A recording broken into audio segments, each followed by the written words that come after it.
جی اس کا فیصلہ ابھی نہیں ہوا کہ دھرنے اور لانگ مارچز ہوں گی یا نہیں، لیکن یقینی طور پہ پی ڈی ایم جو ہے بالخصوص اس حوالے سے جو آپ نے دیا ہے پیپلز پارٹی کا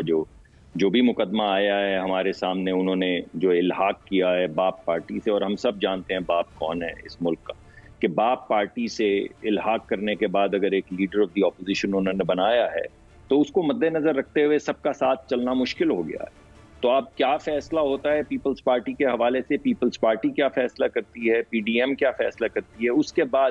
یہ کیا رخ لے گی تحریک، اس کا فیصلہ کیا جائے گا۔ لیکن گزشتہ کچھ دنوں سے ویسے پیپلز پارٹی کے رہنماؤں کی جانب سے بھی مولانا صاحب سے رابطے ہو رہے ہیں، تو کیا کوئی راستہ ہموار ہو رہا ہے کہ یہ تلخیاں کشیدگیاں جو بنی ہیں یہ دوبارہ سے ذرا کم ہو اور پیپلز پارٹی واپس آئے؟ میں آپ کو یہ تو فیصلہ پی ڈی ایم کرے گی اور پی ڈی ایم ہی کو کرنا چاہیے۔ میں آپ کو اپنی ذاتی رائے دے سکتا ہوں کہ جب تک پیپلز پارٹی کا الحاق باپ پارٹی سے ہے تب تک میں سمجھتا ہوں کہ سینٹ کے اندر کم از کم ہمیں ان کے ساتھ الحاق نہیں کرنا چاہیے کسی بھی صورت۔ یہ میری ذاتی رائے ہے، میں پابند ہوں پارٹی کے فیصلوں کا، اور پارٹی جو ہے وہ غور کرے گی جو بھی پی ڈی ایم فیصلہ کرے گی اس پہ، لیکن میں نے آپ کو اپنی ذاتی رائے دے دی ہے کہ یہ نہیں ہو سکتا۔ یہ کیسے ہو سکتا ہے آپ مجھے بتائیے کہ گنتی کے لحاظ سے 57 لوگ یعنی 99 کا ہاؤس ہو، 57 لوگ اپوزیشن میں بیٹھے ہوں اور جو ہاؤس کے چیئرمین ہوں وہ دوسری پارٹی کے ہوں۔ اس کا مطلب ہے کہ کچھ لوگ ٹریجری بینچ سے اٹھ کے یعنی حکومتی بینچ سے اٹھ کے اپوزیشن میں آ کے بیٹھے ہوئے ہیں صرف یوسف رضا گیلانی صاحب کو لیڈر آف دی اپوزیشن بنانے کے لیے۔ یہ تو ایکسیپٹیبل نہیں ہے۔ اگر اس کے علاوہ کوئی طریقہ کار ہے جس پہ بحث ہو سکتی ہے، جس میں ایک کلیئرٹی کے ساتھ، وضاحت کے ساتھ، ایمانداری کے ساتھ چیزیں سامنے آئیں اور یہ فیصلہ ہو کہ بے شک وہی لیڈر آف دی اپوزیشن رہیں، مگر باپ کے ساتھ الحاق کر کے نہیں، پی ڈی ایم کے ساتھ الحاق کر کے تو کوئی بات بن سکتی ہے، ورنہ مجھے تو مشکل لگتی ہے۔ مگر بہرحال پارٹی کو ملک صاحب آنے والے دنوں میں پھر نون لیگ کی جو اپوزیشن کی سیاست ہے، کیونکہ جب تک شہباز شریف صاحب حراست میں تھے اور حمزہ شہباز صاحب بھی رہا نہیں ہوئے تھے تب تک تو مریم نواز صاحبہ کافی جارحانہ طور پر اپوزیشن کی سیاست کو لیڈ کر رہی تھی نون لیگ کی۔ اب آنے والے دنوں میں کون لیڈ کرے گا؟ کیونکہ تینوں رہنما اب باہر ہیں اور اپیرنٹلی شہباز شریف صاحب بھی باہر نہیں جا رہے، تو کون لیڈ کر رہے آنے والے دنوں میں؟ دیکھیے، آپ اگر مریم صاحبہ کی جارحانہ یا غیر جارحانہ یا جو بھی آپ کا نقطہ نظر ہو، آپ ان کی ٹویٹس، ان کا تمام جو گفتگو ہے وہ کچھ بھی نکال کے دیکھ لیں تو وہ سب ایک ہی بات کرتے ہیں۔ یہی بات جو مریم کہتی ہیں یہی حمزہ صاحب کہتے ہیں اور یہی بات شہباز شریف صاحب کہتے ہیں کہ ہم سب، شہباز صاحب ہماری پارٹی کے پریزیڈنٹ ہیں اور ہم سب جو نواز شریف صاحب کا نقطہ نظر ہوتا ہے اس کے پیچھے کھڑے ہو کے پارٹی کو چلاتے ہیں۔ تو جب تک نواز شریف صاحب کا نقطہ نظر ہمارے سامنے وضاحت کے ساتھ آتا رہے گا، اسی کے تحت پارٹی چلتی رہے گی اور پارٹی ہماری شہباز صاحب لیڈ کریں گے۔ پہلے بھی جب مریم، جس کو آپ جارحانہ پالیٹکس کہہ رہی ہیں، اس کے دوران میں بھی وہ ہر وقت یہی کہتی رہی ہیں کہ پارٹی کے صدر جو ہیں وہ شہباز صاحب ہیں، اور آج بھی پارٹی کے صدر شہباز صاحب ہیں۔ اللہ ان کو لمبی زندگی دے، ان کو صحت دے اور وہ بھرپور انداز میں عوامی مقدمہ لے کر آگے چلیں۔ مریم بھی ان کے ساتھ کھڑی ہیں اور حمزہ بھی ان کے ساتھ کھڑے ہیں، ہم سب بھی کھڑے ہیں، مگر سب سے جو اہم چیز ہے وہ یہ ہے کہ ہم سب لوگ اور پوری پارٹی نواز شریف صاحب کے بیانیے کے ساتھ اور نواز شریف صاحب کے ساتھ کھڑے ہیں۔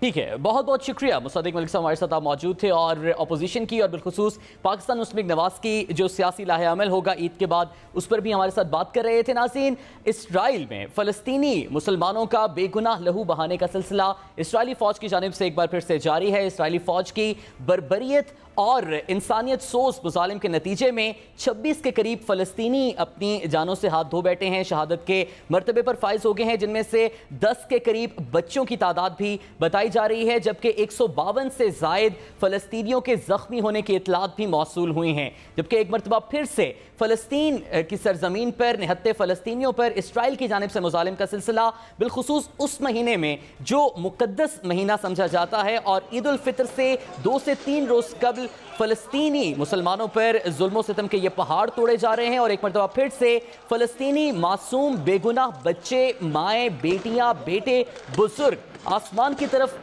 دیکھ کر اللہ تعالیٰ سے یہ فریاد کرتے ہیں کہ امت مسلمہ، مسلمان ممالک ایک مرتبہ پھر سے ان کے لیے آواز اٹھائیں اور عالمی جو منظرنامہ ہے اس پر جو عالمی طاقتیں ہیں وہ کم از کم اسرائیلی بربریت کے خلاف مذمتی بیانات نہ دیں، عملی طور پر ایسے اقدامات کریں کہ اسرائیل کو یہ باور کرایا جا سکے کہ فلسطینی مسلمانوں کا لہو بھی لہو ہے جس کی اہمیت ہے۔ اپنا بہت بہت خیال رکھیے۔ پاکستان کے دیگر سوالوں کے ساتھ آپ کی خدمت میں حاضر ہوں گے اللہ نے کے بعد۔